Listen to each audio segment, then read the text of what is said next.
ఈ room Mukesh Ambani petitioner Uppala Shivakumar room Mukesh Ambani hack చేస్తున్నాడు. నిన్నటి దాకా ఏందో కార్లు తీసుకుపో ఒక ₹1,00,00,000 వాళ్ళ మిస్సెస్కి నాకున్న మిస్కమ్యూనికేట్ చేసి కొట్లాటలు పెట్టి గొడవలు పెట్టి టార్చర్ చేస్తున్నాడు.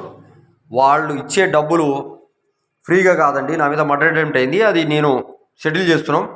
అయితే ఈ ఇంట్లో హ్యాక్ చేశారు. ఇంటి సరౌండింగ్లో ఉన్న ఆంధ్ర తెలంగాణ వాళ్ళు ఎవరికి ఏమి ఇవ్వద్దు, మొత్తం మాయే, మేమే సెటిల్ చేస్తాం, ఇల్లు కూడా లాక్కుంటాం, ఇంట్లో ఉన్న వాళ్ళని చంపుతాం. పైన రెంట్కి మహేష్ అండ్ రమ్య అనే వాళ్ళు ఏఆర్ పోలీసులు రెంట్కుండి ఈ ఇల్లు మొత్తం ఆగమాగం చేస్తున్నారు. ఎక్కడ ఏ వస్తువు చూసినా ఎక్కడ వైరస్ లేదు, ఎక్కడ ఏది డిసీజ్ లేదు. మొత్తం వాళ్ళు విచ్ క్రాఫ్ట్, బ్లాక్ మ్యాజిక్, తాంత్రిక ప్రయోగ, క్షుద్ర ప్రయోగ ఇన్సిడెంట్లో ఏఆర్ పోలీసులు మరియు ఇండియన్ సినిమా వాళ్ళు మాత్రమే చేస్తున్నారు. అభిషేక్ బచ్చన్ ముంబై ముస్లిం